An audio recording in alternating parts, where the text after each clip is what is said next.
Hey, and welcome to another episode of Grit in the Wild podcast. I'm your host, Adam Short, And I'm your co-host, Melissa Short. and together we're here to talk about toxic faith, spiritual abuse, religious trauma, church scandals, hypercharismatic church, and just really this episode, we really wanted to just kind of take a step back. I know quite a few episodes we've spent time talking about scandal news and sort of how that's impacted us and other people. And I think this time we were wanting to crack it open a little bit and just talk about our process. Yeah, we kind of haven't done so much of that in a while. Yeah. So we Yeah. had a convo earlier and just kind of had a few things that came up that were, top of mind and sort of front and center for us. So that's what we planned. And so we'll see how it goes. Yeah. I know we took some notes. Where should we Mhm. start? I think probably um the one I'm thinking of is that word picture I got. Yeah, that was good. Um we actually were having a conversation with a friend yesterday, and during that conversation, it's like it just came to me. Sometimes that just happens. Like you feel like you have this word picture or sort of visual as to what your process is like in something. And so what I saw in my mind was it was like your house is being torn down simultaneously, demoed while you are trying to rebuild it.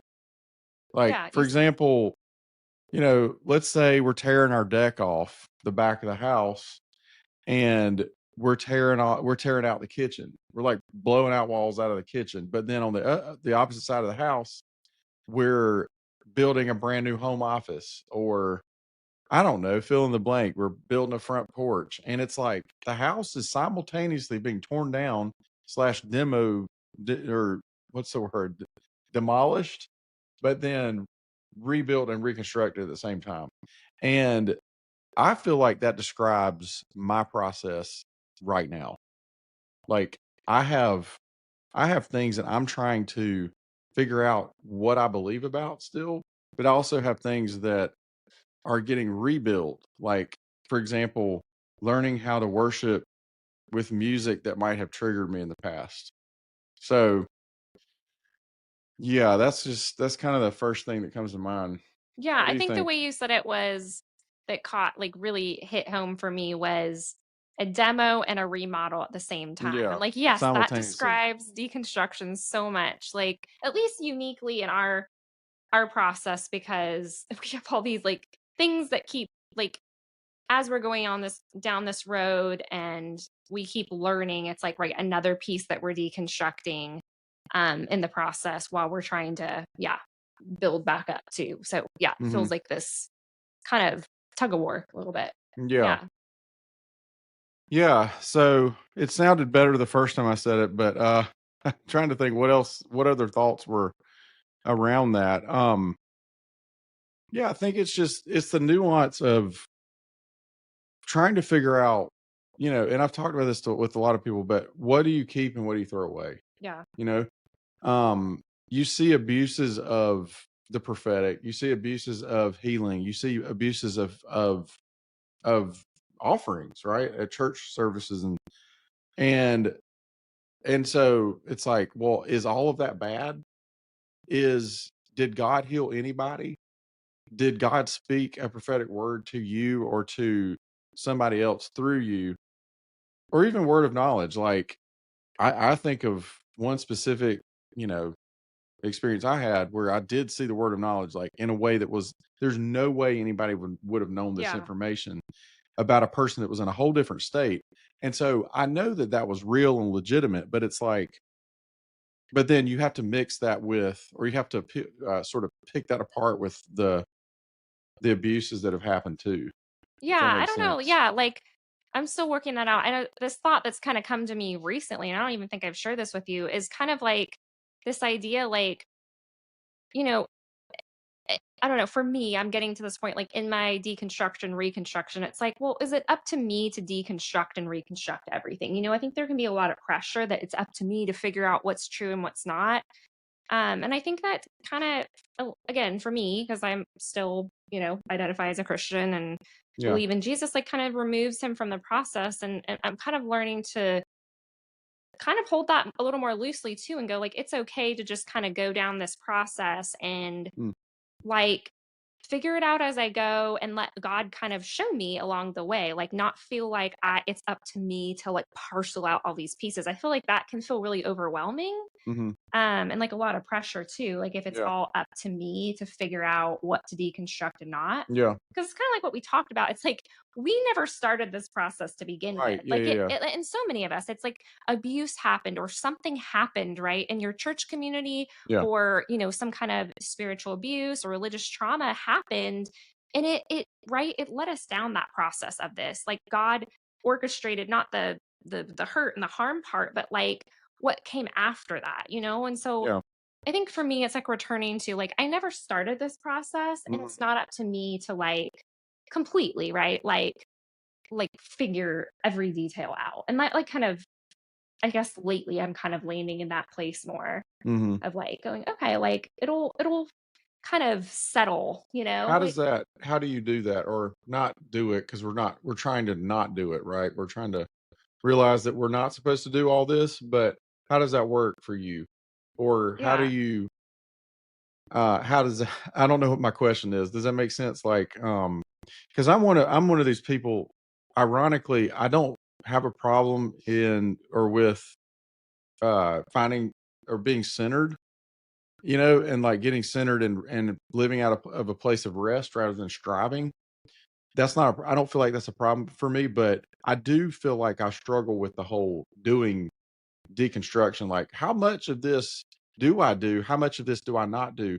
So do you just sit back and I mean, how does that work? I don't know. I guess for me, I'm just thinking like letting the process unfold, right? Like doing what Yeah. we want to do, right? Listen to the podcast, read the books, Yeah. whatever. For me, it's like doing different trainings and stuff, but it's like letting it naturally unfold, right? And not feeling like I've got to deconstruct every single, teaching I've ever had and figure out if it's true or not. I mean, if that's what you want, I think, for you, you're like we've talked before, like you Yeah. want to put everything on the chopping block. For Right. me, I'm Right. like, I'm okay not putting everything. Like I'm kind of okay like holding on to these certain pieces. And I still don't fully know what all those are, but Yeah. I guess I'm settling more and more, I guess is what I'm saying. I'm having a settling where like, you know what? I don't have to figure out all of the pieces, and Yeah. I may Okay. actually not. But can I let this process unfold that I didn't actually start, Yeah. Right. if that makes sense. But Yeah, I mean, yeah, when you talk about it like that, like we didn't it's funny because deconstruction is such a buzzword now, I but like know. when we started, Oh my gosh, yeah. now when we look back, we know what is and was and has been deconstruction. We didn't know that's what it was at the time. Like you Yes. remember back, I don't know, when did we start? When did it's like we didn't choose this when it chose us, but when did that start for us? Was it 2011? I mean, I would say Yeah. 2011 Yeah. was when we left Bethel, right? Yeah. Like that we got on this path, not necessarily voluntarily, right? I mean, it was sort of the path that we felt like we are supposed to go, but little did we know that the result or the part of the process would be very much deconstruction as we know it now. Yeah. Yeah. That's what we talked about. Cause like I think that word became really big like in 2020. Like that was like the huge like deconstruction, and we laughed because we're like, oh, That's what that's what that you is. call it. Like Yeah. we had been doing that for almost a decade and But had but been, yeah. but to like unpack that some more, like when you say we had been doing that, it was like it was more of we we had been exiled, right? We had been living in exile and a lot of isolation, frankly, from a community standpoint, wouldn't you say? Yeah. And uh yeah, I don't know. I feel like my thoughts are all over the place about this.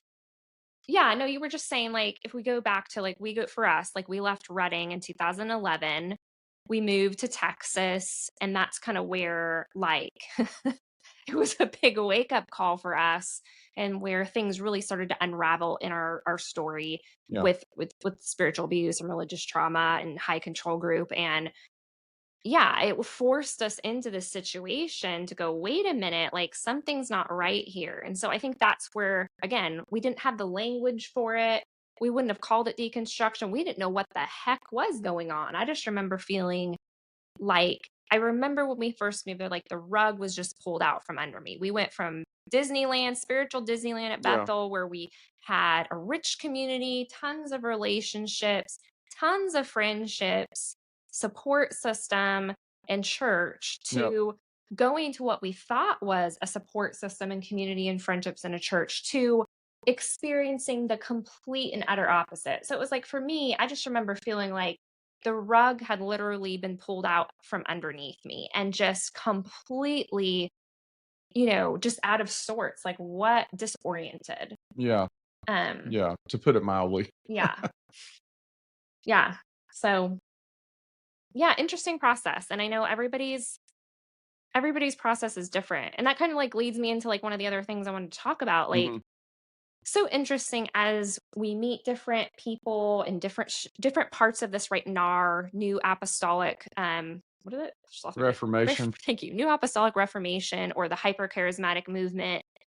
Like, everybody's in a different place with all this stuff, and Yeah. you all are in a different place with everything. And I think the one thing that like has been difficult is like when I see other people who've been through, like, in some ways worse than Worse. what we went through, Yeah. but I see them doing better than we Yeah. are. Yeah, which we're glad they're doing better on Yes. the one hand. Like I'm super glad too, like right there with you.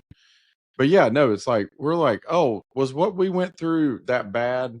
Yeah, you You know, did. I remember for years. Yeah. you wonder like, oh, maybe there's just something wrong with me, and I've just taken longer than most to get past or through this. Yeah, I remember for years feeling like so stuck. Like, why am I not able to move past this? Why is this still affecting me? I think we would talk over and over again about that. Yeah. And yeah, it's painful because we would see, and I think I've mentioned this before, other people from the same high control group kind of moving on. They seem to be doing well, and it's like, why, Lord? Like, why were we the rejects? I'm just saying that's my mindset at the time. Like, why were we the rejects? Why were we the lonesome that couldn't like power through, couldn't move forward, couldn't get back in church? Like, why was that so different for us, was a big question that I had for many, many years. And I think, What's the answer to that question? Because I feel like I still don't know the answer. What would you say? well, yeah, I think a lot of my training and understanding what trauma and PTSD,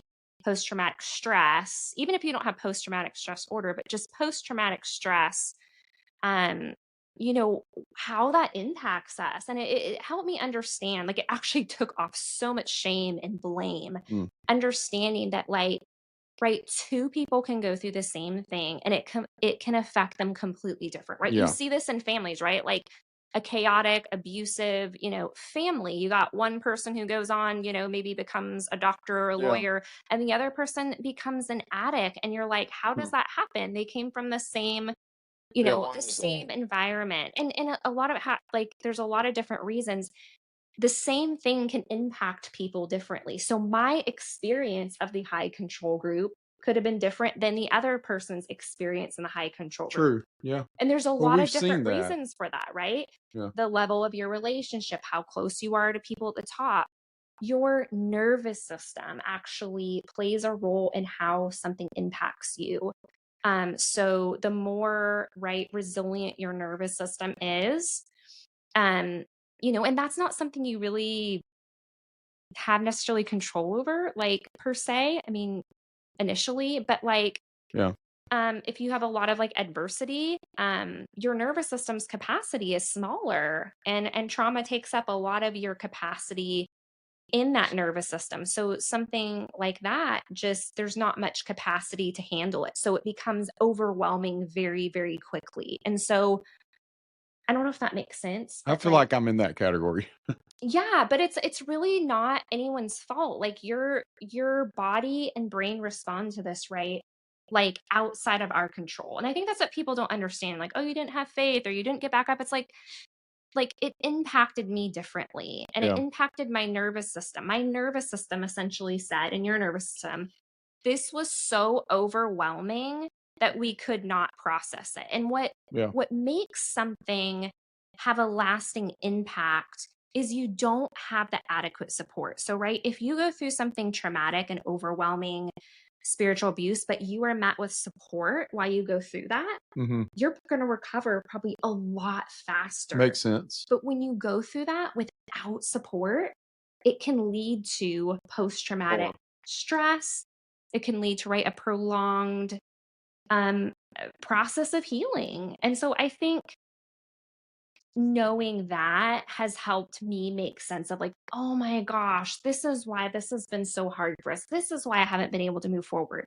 We did not have support through the 4 years that we spent in Texas, where it was literally overwhelming event after Yeah. overwhelming event after overwhelming event over and over and over again for 4 years straight. Yep. We did not have adequate support. We were isolated. Like the people that we went to find support from became the people that hurt us the most. Mm. And so we did not have that there. And it was extremely difficult. Yeah.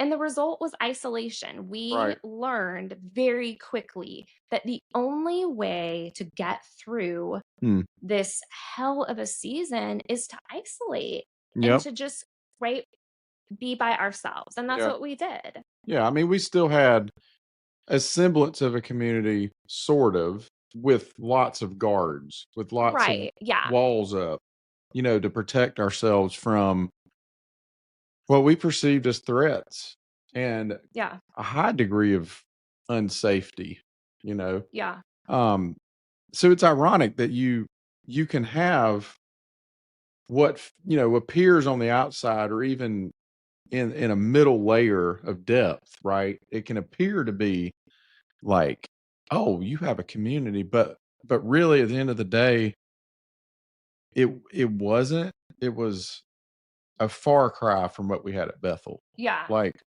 and that's a whole nother, Yeah. discussion to compare those two communities. But yeah, it was, yeah, that's, I like how you put that. It was like the rug was ripped out Yeah. from the bottom.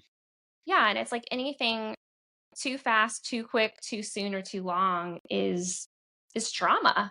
People think trauma is like this big event, which it can be, but it's anything that overwhelms your nervous system beyond your nervous system's capacity. And we don't really control that. It happens to us. Yeah. And I think that's really important to note. Like it takes a lot of blame off. Like I didn't choose to struggle with this. I'm not choosing to stay stuck. I'm not choosing to have a hard time. My body and brain have adapted to this overwhelming experience in the best way it knew how. Yeah. And you go into your trauma responses, isolation, and like, that's a whole nother thing. If you want to know more about that, go to my, my business, my business page. But yeah, like I was just thinking, I wanted to say something too, like about our community in Texas. It's like, some of you might be watching from that community. It's not that any of the people, like, we had a really wonderful people in that community who I love a lot of those people, but the challenge was, right, the control, the authoritarian control and the structures and dynamics of control that were coming from the top down. We could not be authentic with each other. At least we didn't feel like we could. Yeah. And so even though there was maybe people that like we did identify some people that were safe and we still are in contact with them today. We love them. But it was like we were so prevented from actually entering into maybe more of a, support system in that way because we were not allowed to talk about this stuff. Yeah, that it was was going a on. taboo subject. Yeah. There were specific things that we were not permitted to talk about. We were actually kind of sworn to secrecy. Yeah.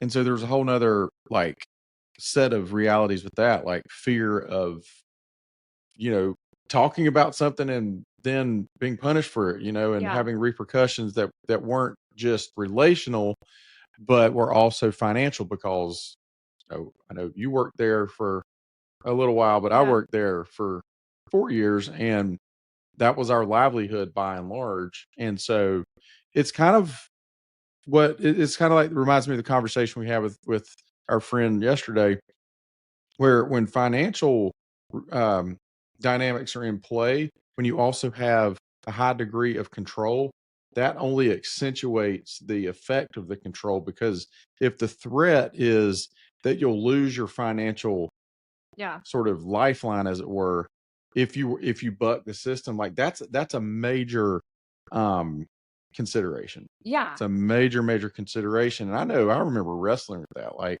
Oh, yeah. and finally, we made the decision to break away and leave and stuff. But yeah, that was a major thing for me to come to that crossroads for sure. Yeah. And just like all the implications of like all of the friends that in that community worked there. Like Yeah. everybody worked at the same place. Everyone was friends. Everybody did everything together. So, there's a lot with that, right? Like the dual, I don't want to say it's like a dual relationship, but when you work together and you're friends together and you have these spiritual, right, authorities together, like your whole life is mixed together. And so It's all there's no enmeshed. boundaries, there's no separation. And so when it is bad and toxic, it creates so much distress, right? In that, like, there's so much within that was so challenging, right? Because, Yeah. right, if it was just a church, right, you might be able to have friends at a different, different place, or Right. if it was your workplace, might have been separate from your spiritual Or community, your, right? Those things would be yeah, parceled out. immediate family or something. But that's like the culty dynamic, Yeah. is it was everything. Yeah, And your work life, your religious life, even though we didn't really participate in the religious part as much as we tried yeah, not to. I mean, it was still there, yeah, but yeah, we kind of opted out of that in a lot of ways. But yeah, like all of those worlds were definitely like orbiting around the entire yeah. ecosystem.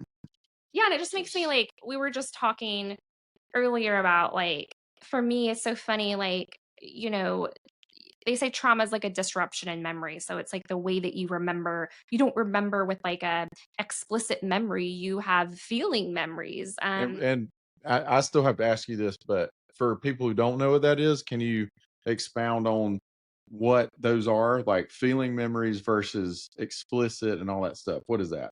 Yeah, so you have explicit memories, which are like, right, you can recall, like, oh yeah, when I was 5, I went to the grocery store with my mom, and implicit memories are feeling memories. So you don't have like a cognitive or explicit memory. You have a feeling memory, which is tied to your emotions. So it's a sensation in your body. So for example, when we were in the high control group, right, when a certain practice was done or things that were done, there was a sense, right, of like Yeah. freezing up in my body or fear or terror or overwhelm. Um, so what happens with trauma is your body remembers that. So I might be in a similar situation now. My body feels something similar and I feel like Yeah. I'm right back there. Yeah. So you have like you have these triggers that are actually feeling memories and you're like, I don't know why I'm feeling so overwhelmed. I don't know why I'm feeling this way. And that's part of the reason why. But I Yeah. forget where I was going with that. I think I interrupted you to ask about the feeling memories, just for people to know. But we were talking about enmeshment, and Yeah. like how the different components were sort of all connected, and how that made it even more difficult for us to find like Oh, even an yeah. opportunity of safety, right? Where Yes. we felt like, oh, we can crack it open and be completely open with people and honest and stuff. And I think looking back, we had a few moments like that, Yeah, but it they were wasn't like but all I just horrible, but remember, like, I lived hyper vigilant yes. all of the time. I mean, I think I probably still do, largely, Well, not quite to but that extent. That was like a whole nother level for us. yeah, because you're always like, your antennas are always up, or as we call it down here in the South, our antennas. Our antennas were up, looking for, like you say, your brain is scanning every couple few seconds, looking for, okay, is this safe? Is that safe? Is this person, and dude, that'll wear you slap out. Yeah, and when nothing feels safe to you, yeah, you do have to be in a hypervigilance because you don't know at any moment, Yeah, am I going to have to guard myself and keep myself safe? yeah, And that was the thing I remembered. Like, I'll have these memories come back to me. Like, I had this actual memory come back that I think I kind of blocked out or forgot. But you're part of this group. I was a hairstylist and I worked. So this town we were in was very, very small. everybody kind of knew everybody kind of feel, like there was no space from anything, which made it very It's like a difficult. fish bowl. It was like, right, you have there's so many layers to this, which I'm like, I hope I'm not confusing all of you, but like one of the pieces, which I'll tie this back into what we want to talk about. Yeah. But for me, it was a hairstylist, and I worked at some salons in town, and I had so much like distress at work. I had never experienced anything like this at any. I worked at different salons in California for many, many years. We moved to this tiny town in Texas, and like I looked high and low for a place to work, worked with somewhere. I mean, the first place I worked at was like just, I mean, the people did not like me at all. I'm very kind. Like I've like naturally, been a people pleaser my whole life. So I'm Hmm. very like bubbly and kind and nice to people, like go out of my way to try to, or at least at that point in time did. Yeah. And, people were so cold to me there that I worked with. And Hmm. um at one point I was managing the salon I worked at, and I was regularly like, getting cussed out by the girls who work there, and stuff was being stolen from me. And I just Hmm. never knew what I was going to walk into. And I think the last straw for me was I walked in and someone that worked there had stolen the TV. And I was like, okay, I'm out of here. Like, so again, it's just like we don't think about work like our environment matters so much with all of this. Yep. We adapt to our environments, and when there is stress, when there is chaos, when there's all that going on, it has an impact on us. So like we got it going on in the high control group, and then I've got it at work. So I'm like, okay, I'm leaving here and I'm going to go find another place to work. I go find another place to work. Seems like it's going to be better, and then there's more stuff there. And just like content warning, going to talk about sexual assault for a minute. Okay. So I find another salon, and, looking back, I think yeah, anyways, I'll leave that part out. But so I find this other salon, I'm working there, and again, just very stressful. I've got the girl, a couple spaces down from me talking about her nights at the strip club in detail in front of my clients. I've got young 12-year-old girls, and I'm like, oh I my forgot about gosh. that. Like, I would Gosh. have to go to her and be like, hey, do you mind like toning that down? I've got like young kids Yeah. here. Like, just stresses that you would not think you would have to deal with at work. Yeah. And one of the last straws for me was like, and I think I even stayed longer after this, but again, content warning, my boss, the owner of the salon at the time, she basically exposed herself to me and was like, here, touch my, my breast. And I was like, no, thank you. And she grabbed my hand and put it on her. And I was Ugh. horrified. And that was just one of like many situations at that place. I actually kind of unpacked recently that I actually felt I was concerned that she might hurt me. Like it Mhm. was that level Yeah. of like I was afraid to leave. Like I actually was so afraid to Yeah. leave working there Yeah. because I thought she might I harm me. I And remember you talking about that. actually beyond that, like she had connections in town. There was like a vindictiveness, like Mm. a subtle like thing that I actually felt like not only would she maybe harm me, but that like she might try to like Do destroy something. my reputation, like Yeah. not allow me to work. So like I felt trapped. I felt trapped. It was the only way I felt like I could provide. That was my career. That was what I had training in. Yeah.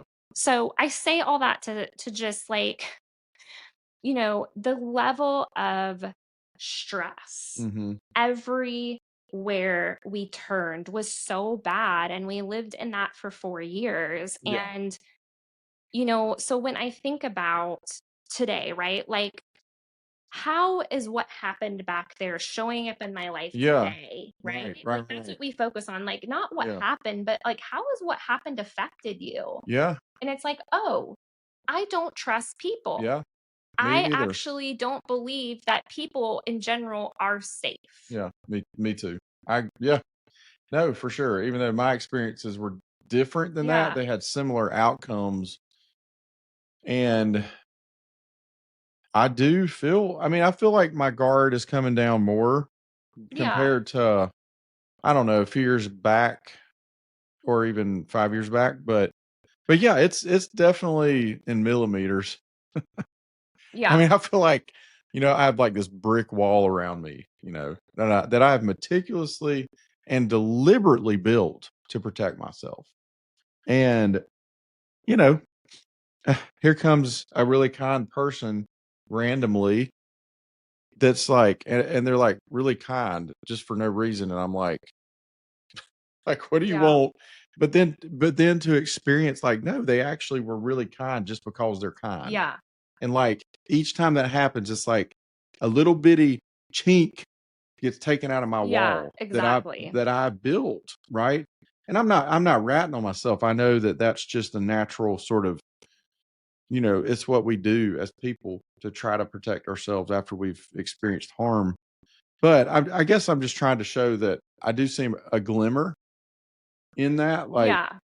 or I see glimmers here and there, especially like, people, other survivors who have experienced harm who come forward with their story and they express so much empathy, and even other people who weren't necessarily survivors that are empathetic, that are like, oh wow, I'm so sorry that happened. Like those kinds of things really matter. They matter yeah, they're And huge. I mean, I used to be the kind of person that I just trust just anybody. Yeah. Like I'll trust random Joe, on the street. Like if I ran across like a homeless person on the street, I would usually feel empathy for them and want to help them, but I don't. I mean, I'm just being honest, y'all.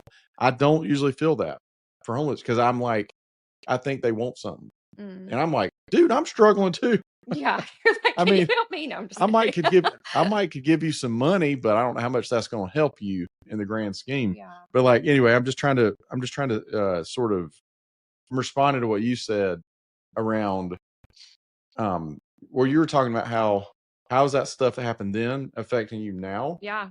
and or what was your question, or what how Yeah, are, like, how is it impacting you today? Like, yeah, that's what we like, that is what we focus on, like, that's it's not the thing, it's not the thing, it's how is the thing yeah, how is it showing up now? How is it yeah, affecting you right now? And it shows up in things like that, like, "Oh, I'm still isolating, I'm still protecting myself, I still don't feel safe with people."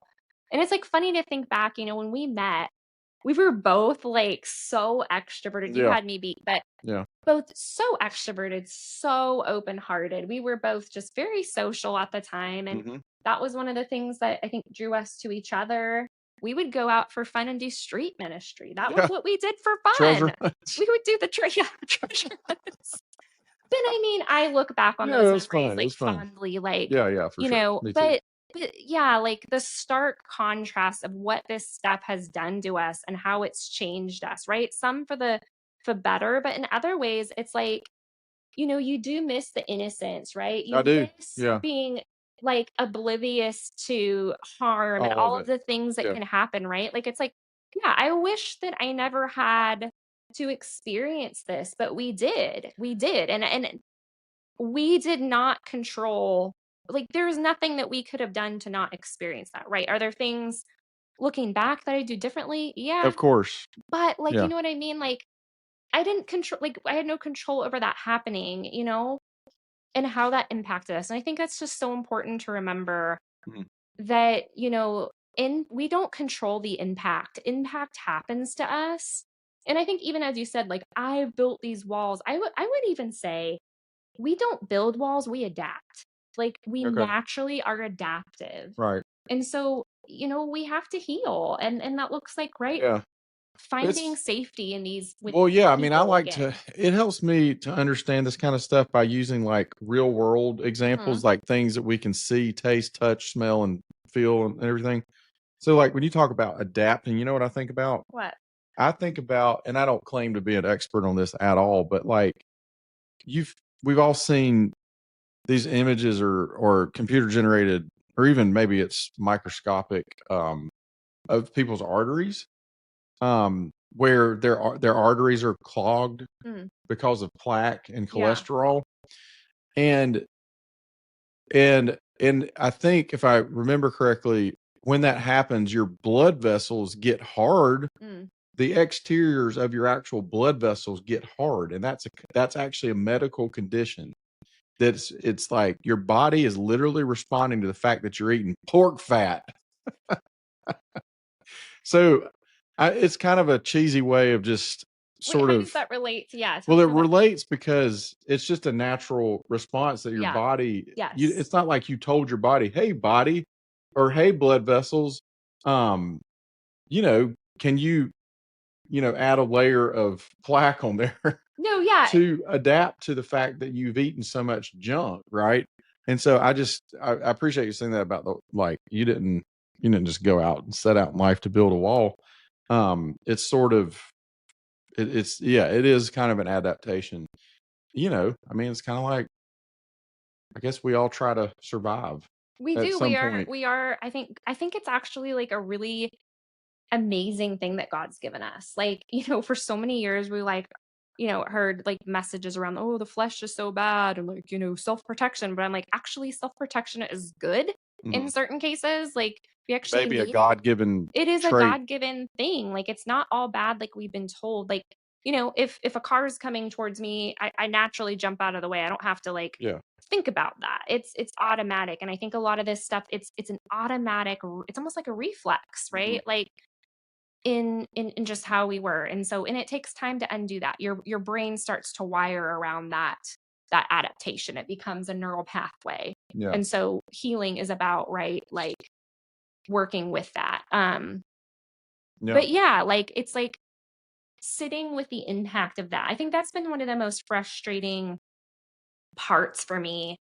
And I'll just be honest, like I get really angry still and frustrated and feel a sense of like just heartache when I see so many posts, just from people about like God can heal your trauma, and, he can redeem everything, and he can work it all together for good. And it's like, okay, is that true? Yeah, like, yes.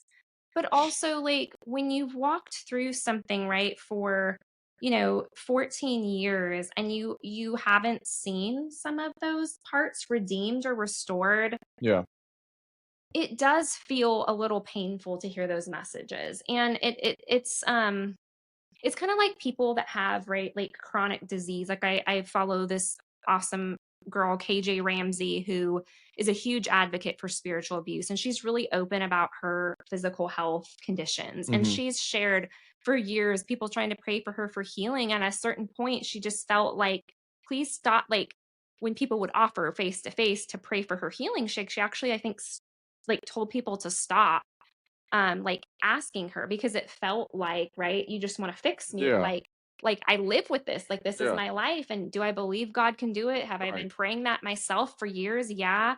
But it's like we don't leave room for that process. And I think, right, we have this idealistic idea that like God's gonna redeem it all and heal it all, and it's like, here we are, the message is like, well, okay, do I not have enough faith? Like, I've been through therapy, I've been through Christian counseling, I pray, I read my Bible, I'm like, I'm demons cast forgiving, out I'm of like, me. it's like every resource that I can think to exhaust, Yeah. I have. And I think you would say the same. I Almost. have. I'm not saying maybe there's things I haven't. Yeah, but I mean, pretty much the works, like the laundry list of everything you listed. Yes, Yeah, I've like done all that. everything you told me to surrender, trust God, all of the stuff. And it's like, okay, I've done all of that, and I am still here. Yeah. And that there's a pain that comes It with is. it. It is, and oh man, oh, And there's so much I could say. So much I could say about that. Like, and it's this is another of the ones, another one of the nuances, because I'm not also going to say throw all that stuff out either, because I actually, there are specific things that did help me. And I remember like theophostic memory healing years ago. I did that, and that actually helped me a lot. And that, I'm sure there are a lot of people who think that that's harmful, or maybe had a harmful experience with that, which I get that. But I'm just saying, in my experience, I did benefit from some of those tools. Yeah. No, that's a So good point. it's very binary and either or, to just simply say, I'm going to pick all of this up. I'm going to pick up this entire plant right here and throw it away. But what if What if one of the leaves on the plants actually can help me? What if this plant can help me? Or what if that? Or what if these little rocks can help me inside? You know what I mean? I mean, why do I need to throw all that away? And so that's what I struggle with. I wrestle with how much of this do you keep and how much of it. So I've learned a lot lately about the both and. Yeah. Like, absolutely go to a licensed therapist for sure. You know, um, I don't necessarily think I would go back to the other like Christian counselings and sozos and stuff Yeah, like I don't that think at so this either. point in my life. Like I'm pretty sure those things are not going to be beneficial to me now. But I do not want to also discount the impact that they had on, you know, in my life back then. Yeah, no, and I wanna say that too, like, those things have all been helpful. I think that's a good point, like, all of those things have been helpful to me too, but I guess my point was that they didn't resolve it like Yeah. people would think Yeah. they Yeah. do, right? Like we're sold. If you Sure. just do A, B, and C, you're You're gonna going be to be healed. happily ever after. You're Yeah. gonna be, you're not gonna, all your trauma is gonna be gone. God's gonna restore it all. And it's like, yeah, I believe, right? I believe in healing. I believe God restores. I have seen Yeah. that in areas of my life, but this particular area has been long suffering for us. And hope deferred and Yeah. like a lot of heartache with it, like Yep. a lot of question marks, Tons. Yeah. I don't know what to do with this, God. We're just going through the process and taking one step at a time. But I do find it painful when I see the simplified, Yeah. even like I was in church, recently, You and this were? pastor, it was like a couple months ago, the Reformed church in town, and Oh, yeah. the pastor was talking about someone who had like a bad relationship with their parents or something. And I'm trying to remember all the context, but I'll keep it short. But he was like, something about, and God can fully restore your relationship if you've had a bad relationship with your parents. And as like a practitioner, I'm thinking, oh, like if you really knew, like some people would, like would love for that to happen, but it's actually maybe not possible on this side of heaven, not because they Yeah. don't want that, but because the other person is not willing. And so we don't Yeah. think about those things sometimes. And it's like, not to be like hopeless, but I think sometimes it's like realizing that sometimes the healing and redemption and stuff might be on the other side of like heaven. It might not be here. And that's really hard. Yeah. That's a grief, maybe to sort of, Yeah. I guess, figure out and experience, not figure out, but like go through and Yeah. acknowledge and admit. I think that too, this ties into some of the false hope, like in the hyper Yeah. charismatic churches where there's always a breakthrough on the horizon. Yeah. Like there's always this next big thing or this, breakthrough, or you're going to have some type of fill in the blank. And it really does give people false hope. Yeah. It does. It I mean, really does. especially, reading some of the stories this week actually about a prophetic word and how it had an impact on somebody for 15 years. They're in the, and they're like the tension of holding that, but then it not happening, you know, Yeah. and that's excruciating. Yeah. It is excruciating. Yeah. Yeah. And it's like, it's like you said, the tension of like, we don't give, we don't want to give up hope. I still want to hope and believe. But I think where I'm at now is like what's more important than even the outcome is like, right, internalize, like like understanding God is with me, Emmanuel with me in the process. Like that has been my hope, is like, God, I'm not alone in this process. Like Mm, you are with me. Like that's actually been more of an anchor and more hopeful to me than what I want to happen. Like yeah, that has been what has carried me through, is like, that's way deeper too, isn't it? Like yeah, knowing that you're not alone, but that you might not get the outcome you wanted. Like, which would you pick at the end of the day? Like, if you could look back on your life, I don't know, maybe some of us would say, well, I wish I had blah, blah, blah. But like to know that you weren't alone, yeah. That's that's, at the core of like what so many of our wounds actually is. It's yeah, not that what we went through, it's that what we went through without support, sometimes yeah. feeling alone. And even with God, like that's what's hard. Even in Well, that yeah, I was going to say experience, like for me.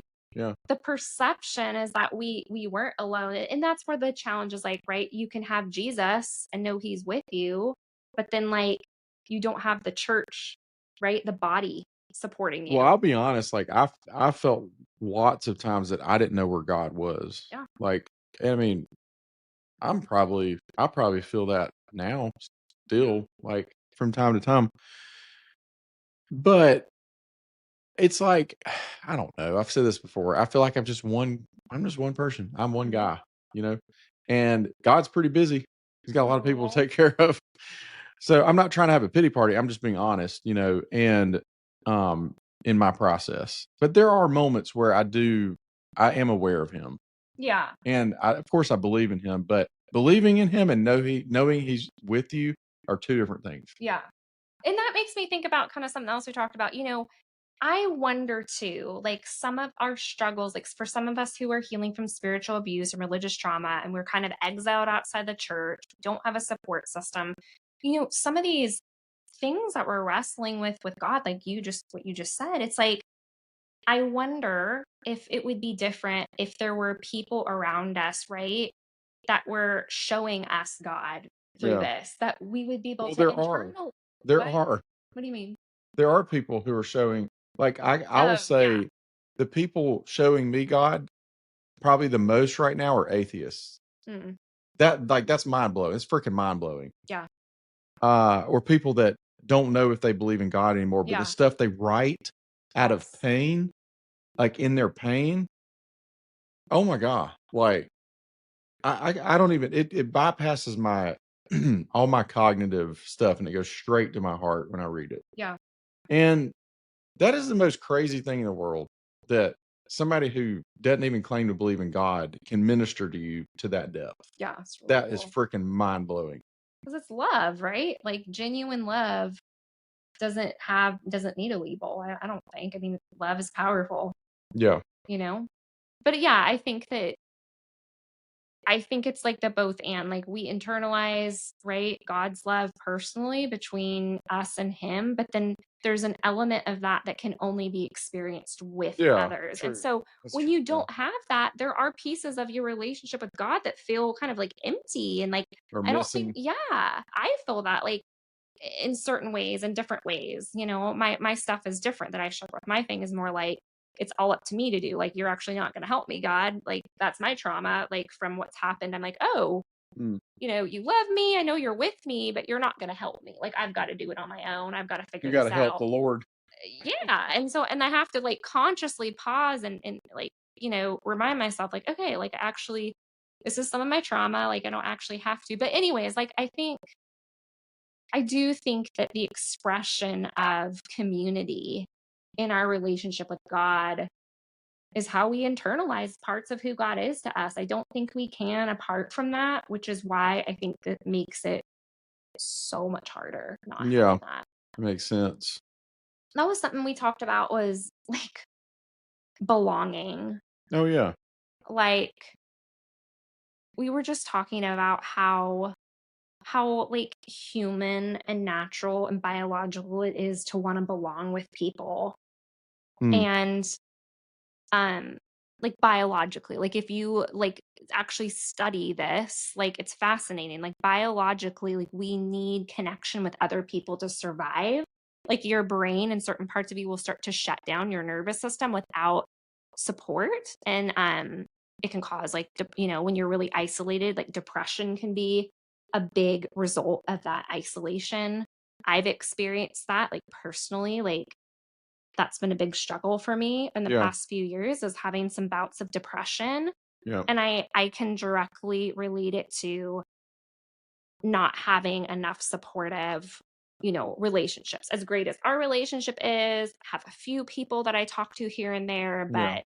but consistently Right. the support network and the support system is not there. Belonging, right? Like being known and seen in a community of people is so important for our well-being. Mm. And how often in church are we told Jesus only? I you don't know. just need Jesus and that's it. Like I I don't know believe how often because I haven't been in a while. well, I feel like I got that message that like if I just have Jesus, I don't need any people. Like that's how I took that. Like if I'm really full of faith and trust in God, then I don't need to have any other like if I need humans, there's something right like bad Like something about wrong with that. you, Or like like that's bad or yeah, something. like But it's it's interesting because I think back on Bethel, and Bethel was the opposite. I feel like Bethel was the opposite. Bethel was like, if you try to lone wolf this without a community, then you're going to crash and burn. Remember that they focus more. They sort of put more emphasis. They put more emphasis on that syllable. emphasis. They put more emphasis on that syllable, like emphasis on that syllable, meaning the community I feel like had more focus there than maybe it was like flip flop. Do you see what I'm saying? At Bethel, would you agree with that or no? Yeah, I mean maybe yeah, and maybe some of that was like the covering I thing remember too. Chris, the what? The covering, right? Oh, Like you need your covering is kind of it, the message that I, oh, you know, okay. I just remember Chris talking about that a lot, or at I guess least I don't remember that. occasionally. But yeah. Okay, yeah, but What are your thoughts on the belonging stuff and yeah, I mean, I agree. Yeah, I think it's pretty self evident yeah. that we're meant to belong. But like why did no one ever tell me that? By a lot like how helpful would it be if someone was like, "Hey, biologically, you need people to thrive and do well like in life and Maybe spiritually." they should you know what they should have done for us millennials when we were growing up reading the cereal boxes on the back of the back of the cereal box. They should have, instead of putting the what was that, the food pyramid where you Oh had my like you gosh, need yeah. 3 servings of bread and 5 servings of vegetables or whatever. They should have put a little blurb on there about, hey, y'all need to be belonging to people. Oh, hey, You it's need to called have some. Maslow's hierarchy of needs, and Oh it yeah, actually is a it's pyramid. a pyramid. That's funny. And like, what's crazy is Yeah, like you have to have like food, shelter, and clothing is the clothing, bottom. And the then essentials kit. psychological safe like physical and psychological safety is the Yeah, second one. Like self actualization, what is that? like like somebody else might describe it better than I can, but my understanding of that is like right like figuring out who you are and your the work you want to do and like Oh, okay, achieving your I got you. thing in life. Like you can't, that's at the very top. So we have like the pyramid, like the top of the pyramid is like getting to all the stuff that we talk about in places like Bethel, like right, your purpose and all the things. And it's like the lower level needs aren't met yet, and so we're trying to get to the top before the lower. Yeah, So kind of like on the missions trips where, like on oh your my missions gosh, trip to yeah, Africa, y'all took art supplies to starving children instead of food. And it's yeah, like, hello, the children need to eat. yeah, They don't want art supply. I mean, yeah, they don't want colored pencils to draw prophetic art. They need food in their bellies. yeah. Like, duh. Yeah, and It's don't like get me wrong, they loved the art stuff because they don't get to do that, but it was like it was grieving for me. Yeah, anyways, I went to Congo. off subject, Yeah, but that's yeah, a go whole other ahead. thing. But yeah, the children, we went and did art supplies and they had distended bellies in a displaced persons camp. And I'm like, why didn't we bring them food? Yeah. Anyways, one of those weird, you know, But mission trip that's a culture things real we do. example of what you're Yeah. talking about, where Yes. that pyramid Yeah. got flipped upside down, right? Yeah. And we do that all the time. I feel like that's at the core of so much of this too, right? Like with all that's going on, I'm going to bring it back to the abuse and the scandals for a minute, right? Like people are bleeding out and hurting and it's like Yeah. mission, and I'm like, no, like your mission actually doesn't mean jack squat when you've got people down here who have legitimate, like people within your community are suffering, are telling you you're hurting them, and you're up here, the mission. I'm like, no, like it's backwards. So Oh, no. Something's going out.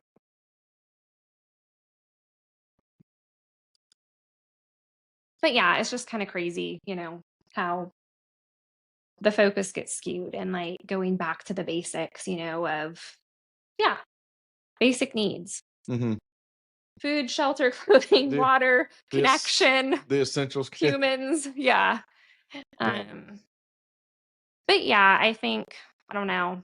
It just, yeah, kind of circling back to our current, like where we're at currently. Hmm. Just so many question marks. It's like, yeah, how do you move forward? I mean, I think, like you said, like we've had every time we have a corrective experience, meaning a healing experience, like we meet with another survivor or somebody Yeah. else and there's kindness and we have an exchange and shared connection, like that's a healing experience. And I think all of those little tiny experiences add up to us feeling more safe, right? To kind of Yeah. connect with people again. And that, and even doing this, like just Mhm.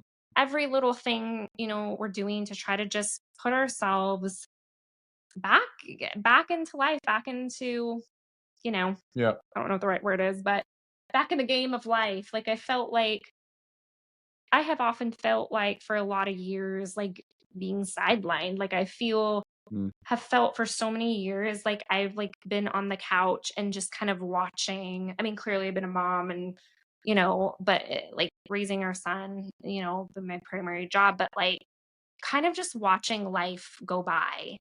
Like I see families that are busy and have all their friends and sports and all these things, and our life is so quiet and it's so slow a lot of the time that it just, yeah, I sometimes, yeah, I don't even know how to articulate the process of like feeling Yeah, like I know I what you was mean. one way before this all happened Right. and I'm another way now, and Yeah. I like some of the ways that I am now, but I miss You some of the miss ways that I was before. 100%. I would have put it exactly the same way. And it's like inside, it's like I want to get back to some of that so bad, but But feel unable to in some and then ways. for me, I'll add, like, I want to get back to that too, but I don't want that again. Like, I don't want Well, the what form, comes right? Yeah. with, like, all the stuff that came with that. Like, I miss parts of it, but I don't miss it enough to where I want to go back to it. Yeah. Or maybe in a different form, right? Like what I mean Yeah, is like different the form. parts of connection, the parts of being open-hearted, the parts of like joy. I don't mean like the all of the crazy, Yeah. like religious stuff that we were a part of that we're like, no, thank you now. But Right, right. I miss so much of that. And yeah, I guess it's just like a big question mark. Like what does that look like for us in the future? I don't Mhm. know. But Yeah, I don't know either, but we are taking it one step at a time, and I think we're figuring it out as best we know how. yeah. You know. One thing I was just thinking about, like in one of the trainings I took for trauma, one of the things this person who's doing the training said, and it kind of like sat with me or stuck with me.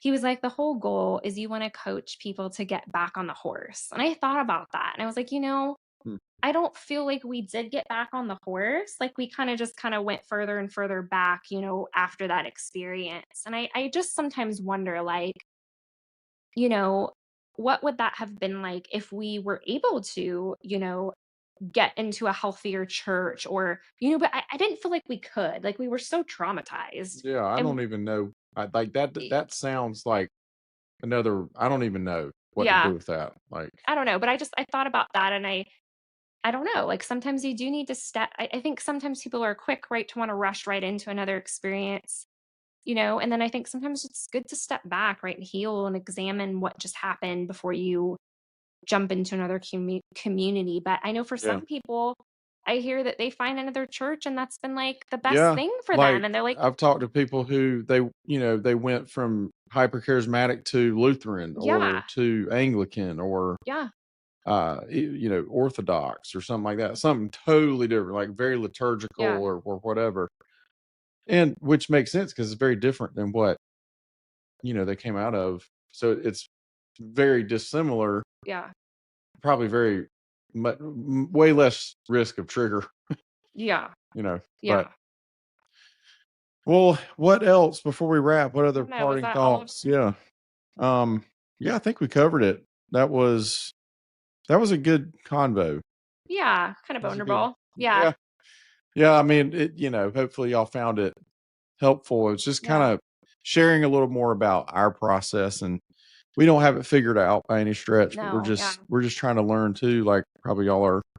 And, taking it one step at a time and one day at a time.